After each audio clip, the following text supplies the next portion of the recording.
आज बहुत दुख हुआ जैसे ही पता पड़ा कि हमास नाम के टुच्चे लुच्चे लफंगे रेगिस्तानी कीड़ों का एक झुंड इजराइल के ऊपर, इजराइल के मानवतावादी लोगों के ऊपर रॉकेट लॉन्चर गिरा रहा है। मैं कहना चाहूंगा कि पूरी दुनिया एक होकर के अब इस हमास और हमास जैसी सोच रखने वाले सभी आगे, अभी मैं क्या कहूं, दुष्टों को, पापियों को, भयंकर दुनिया को नुकसान पहुंचाने वाली इस पूरी की पूरी विचारधारा को समूल नाश की ओर ले जाए। अब इन पर एटम बम गिरा दो, अब इन पर न्यूक्लियर बम गिरा दो, इनको नाश कर दो, इनका समूल नाश कर दो।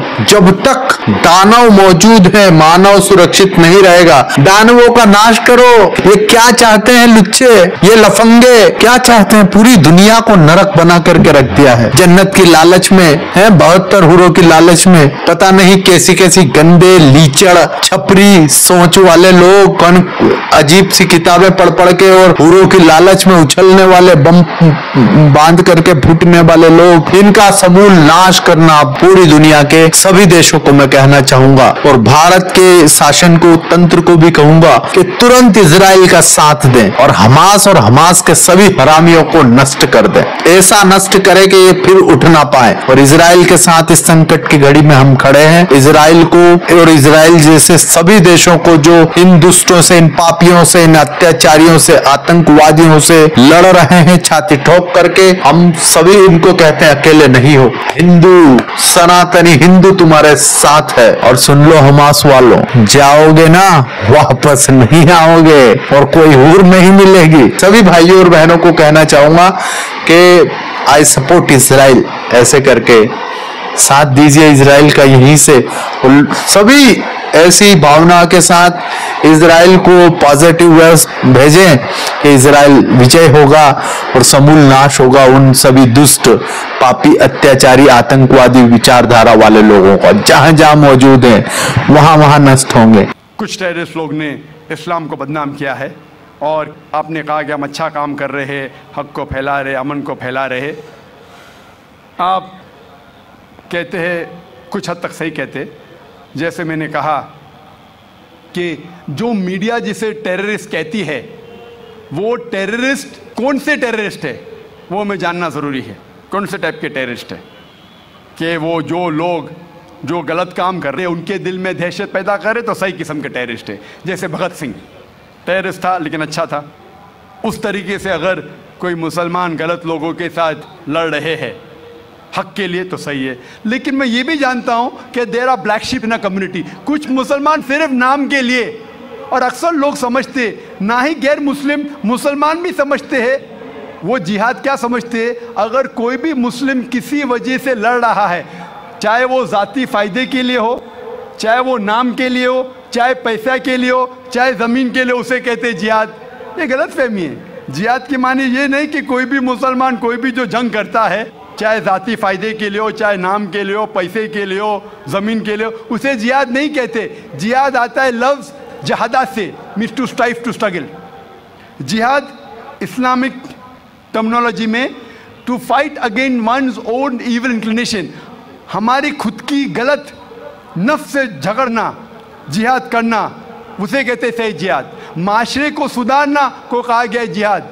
जंग के मैदान में सेल्फ डिफेंस में लड़ना, उसे कहा गया जिहाद। तो मीडिया इसे गलत फैला रही है। अगर आप जानना चाहते हैं कि सही में टेररिस्ट कौन है जो सही तौर पे मासूम लोग के दिल में दहशत पैदा कर रहा है, नंबर 1 टेररिस्ट आज की तारीख में, पुरानी बात छोड़ दीजिए, आज के तारीख में मासूम लोगों के दिल में दहशत पैदा कर रहा है, मेरे हिसाब से नंबर 1 टेररिस्ट है जॉर्ज बुश। आप जानते हैं कि सबसे ताकतवर मुल्क यूएसए, सबसे कमज़ोर मुल्क अफगानिस्तान पे बम फेंक रहा है। ये क्या मर्दानगी है क्या? इसे मर्दानगी कहते, बम फेंक रहा है ऊपर से। और हम देखते हैं किसके लिए इल्ज़ाम लगाते बिन लादेन पे। मैं बिन लादेन का दोस्त नहीं हूँ, मैं ये नहीं कहता हूँ बिन लादेन अच्छा है कि बुरा है। ओसामा बिन लादेन को मैं मिला नहीं हूँ, मैं जानता भी नहीं हूँ, तो ये मैं नहीं कहता हूँ कि ओसामा बिन लादेन टेररिस्ट है क्या नहीं। लेकिन अगर मान भी लो, जितने प्रूफ है सब गलत है। अफगानिस्तान बोलती है यूएसए से, आप हमको प्रूफ दो, वो प्रूफ देते मुशर्रफ को। टोनी ब्लेयर को, प्रूफ मांग रहे अफगान लोग, दे रहे मुशर्रफ को, टोनी ब्लेयर को। ये किधर का इंसाफ है? क्योंकि उनके पास प्रूफ है ही नहीं। अगर मान भी लो बहस के तौर पे, फॉर सेक ऑफ आर्ग्यूमेंट, अगर एक शख्स ने ऐसा गलत काम किया, आप एक शख्स के लिए क्या सारे देश के ऊपर बम डाल सकते? हजार लोग का कत्ल कर रहे, क्या हक है उनको? फिर जाते इराक के पास, हजार लोग को मारते। मैं ये नहीं कहता सद्दाम हुसैन अच्छा इंसान है, मैं ये नहीं कहता हूँ, मैं जानता हूँ काफ़ी गलतियाँ की, लेकिन जो इराकी लोग सद्दाम हुसैन के टाइम पे जो उनको तकलीफ हो रही थी, अभी उससे कई ज़्यादा हो रही है, कई ज़्यादा। कौन कर रहा है? George Bush. ये तो मैंने 5 साल पहले कहा था ऑस्ट्रेलिया में, जब मुझे अमेरिकन कॉन्सुलेट ने पूछा था सवाल कि do you consider Osama bin Laden terrorist, तो मैंने उस वक्त कहा था, चंद महीने बाद, 2-3 महीने बाद, 11 सितंबर के बाद, I consider number 1 terrorist to be George Bush, और हेडलाइंस में आया था। आज तो कई लोग कहते हैं कि जॉर्ज बुश टेररिस्ट नंबर 1 है। अमेरिका में भी जब एक सर्वे हुआ था, एक प्राइवेट ऑर्गेनाइजेशन ने सर्वे की थी यूएसए में, जानने के लिए 3 नाम दिए उनने, कौन सबसे बड़ा टेररिस्ट है, Osama bin Laden, Saddam Hussein या जॉर्ज बुश। नंबर 1 हमेशा जॉर्ज बुश है। गैर मुस्लिम भी कहते हैं सबसे नंबर 1 टेररिस्ट है जॉर्ज बुश। सबसे लोएस्ट परसेंटेज उसको मिला 73%, और कुछ लोग ने 78% लोग ने कहा कि टेररिस्ट नंबर 1 जॉर्ज बुश। अभी उन्हें पता लग रहा है 5 साल बाद, 6 साल बाद, मैं तो पहले कहा था।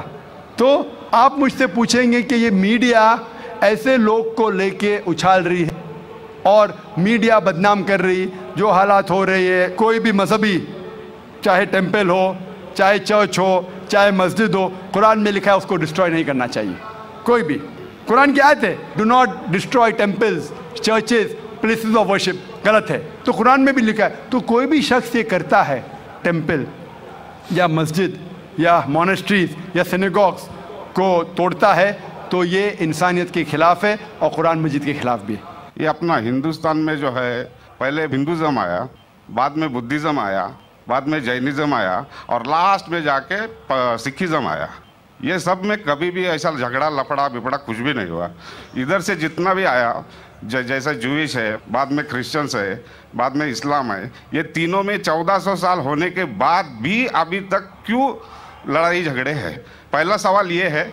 दूसरा सवाल, आप जो टेररिस्ट का को जो भी कुछ डेफिनेशन दिए वो तो ठीक है, जान दे दो, मगर टेररिस्ट लोग इस्लाम को बदनाम करते, कुछ भी हो आप उसके अगेंस्ट ये जो काम कर रहे हैं ये बहुत अच्छा है। दूसरी बात, ये अभी जो इराक में वो अच्छा काम नहीं किए, कोई भी हो, मुसलमान हो, हिंदू हो, रिलीजियस प्लेसेस को ऐसा नहीं करना चाहिए।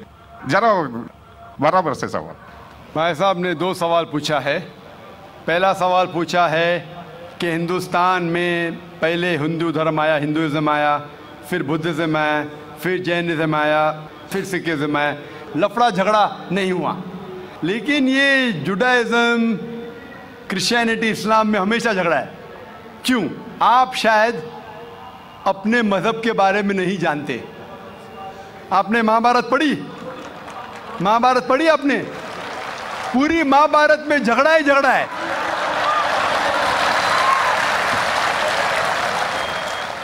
बाकी मज़हब के नहीं, अपने आपस में। अगर आप पढ़ते महाभारत, जो एक स्मृति है जो मैं पढ़ चुका हूं, उसके अंदर कजिन्स, रिश्तेदारों के बीच, पांडव 5 और कौरव 100 झगड़ा होता है। महाभारत में झगड़े के बारे में जितने वर्सेस है, कुरान मजीद से कई गुना ज़्यादा। अगर गिनेंगे हम, कुरान मजीद गिनेंगे कितने वर्सेस है, महाभारत में कई ज़्यादा है। और जब आप भगवत गीता पढ़ते हैं, भगवत गीता महाभारत का एक हिस्सा है, 18 चैप्टर्स है। भीष्म पर्व के चैप्टर नंबर 25 to 42 को कहते हैं भगवत गीता। और भगवत गीता सबसे ज़्यादा पढ़ी जाने वाली किताब है हिंदू मज़हब में। और यहाँ ये भगवत गीता श्री कृष्ण राय दे रहे, सलाह दे रहे, सजेशन दे रहे, एडवाइस दे रहे अर्जुन को। जब आप पढ़ते Bhagavad Gita chapter number 1 verse number 45-46, Arjun जंग के मैदान में अपने हथियार को जमीन पे रखता है और कहता है श्री कृष्ण से, मैं जंग के मैदान में निहत्था मरना पसंद करूंगा बनिस्बत अपने रिश्तेदारों से लड़ूं। ये कहता है, आपने पढ़ी होंगी। उसके फौरन बाद चैप्टर नंबर 2 वर्स नंबर 2 और 3 में श्री कृष्ण कहते हैं अर्जुन से, अर्जुन तुम इतने बुज़दिल कब से बन गए, तुम नपुंसक कब से बन गए? How have these impurities come in your heart, how have you become important? वो कहते हैं कि क्षत्रिय का धर्म है लड़ना। फिर वर्स नंबर 31, 32, 33 में कहते हैं, वो क्षत्रिय खुशनसीब है जिसे लड़ने का मौका मिलता है। अगर आप लड़ेंगे तो आप स्वर्ग में जाएंगे, लड़ेंगे नहीं तो स्वर्ग में नहीं जाएंगे। कौन कहता है? श्री कृष्ण एडवाइस देते हैं अर्जुन को। अगर मैं कहूँगा कि आपके श्री कृष्ण कहते हैं कि रिश्तेदारों का कत्ल करो, ये शैतानी हरकत है। अगर मैं कहूँगा कि आपके हिंदू मजहब की किताब में सिखाया जाता है कि रिश्तेदारों का कत्ल करो, ये शैतानी हरकत है। वो हिंदू मुझसे कहता है लेकिन ये जंग है हक और बातिल के दरमियान। मैं बोला कुरान मजीद में भी वही लिखा है, हक और बातिल के दरमियान। मैं जानता हूं हिंदू मजहब में ये नहीं लिखा है कि रिश्तेदार कत्ल करो, लेकिन हक के लिए लड़ना भी पड़े, नो प्रॉब्लम। चाहे वो आपके रिश्तेदार हो, चाहे वो आपके वालिदैन हो, नो प्रॉब्लम। तो ये श्री कृष्ण कहते अर्जुन से। और जो क्रिटिक्स ऑफ इस्लाम उछालते मोहम्मद सल्लल्लाहु अलैहि वसल्लम की हदीस को, सही बुखारी की जिल्द नंबर 4 हदीस नंबर 46 किताब जिहाद में अल्लाह के रसूल कहते कि जो भी मुजाहिद जिहाद के लिए जाता है, अगर उसका कत्ल होता है तो वो जन्नत पे जाता है, अगर वो जिंदा वापस लौटता है तो उसे इस दुनिया का माल मिलता है। अक्सर क्रिटिक्स इंक्लूडिंग अरुण शूरी इस हदीस को उछालता है, कहते कैसा मजहब है, लड़ने को कहता है, मर जाते लड़ाई में तो जन्नत मिलती है, वरना इस दुनिया की दौलत। अगर आप भगवत गीता पढ़ेंगे चैप्टर नंबर 2 वर्स नंबर 37, उसमें श्री कृष्ण कहते हैं अर्जुन से, अर्जुन उठो और लड़ो। अगर आप मर जाएंगे, कत्ल हो जाएगा, आप जाएंगे स्वर्ग में। अगर जिंदा वापस लौटेंगे तो दुनिया की दौलत मिलेंगी। हू बहू जो सही बुखारी में मोहम्मद सल्लल्लाहु अलैहि वसल्लम ने कहा, वही कहते श्री कृष्ण अर्जुन से। मुझे लगता है कि अरुण शूरी ने भगवत गीता पढ़ी नहीं। अगर पढ़ी होती तो इस्लाम के खिलाफ नहीं लिखते। तो आपको सही जानने के लिए दोनों किताबों का मुताला करना पड़ेगा। आप कह रहे हिंदुइज्म आया, बुद्धिज्म आया, अशोका क्या किया? लाखों लोगों को मारा। आप बोलते कत्ल हुआ ही नहीं, आप शायद भूल गए, आपने हिंदुस्तान की तारीख पढ़ी ही नहीं। तो हिंदुस्तान की तारीख आप पढ़ेंगे, यहाँ भी कई लाखों लोगों का कत्ल हुआ है।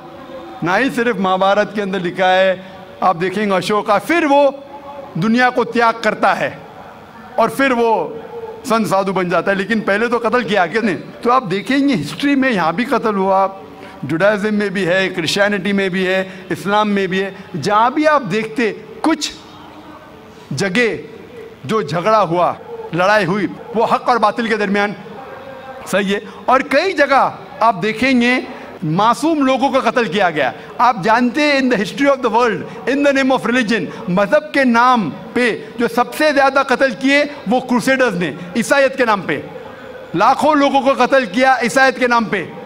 अगर आप देखेंगे एक शख्स जिसने सबसे ज्यादा कत्ल किया दुनिया में, कौन है?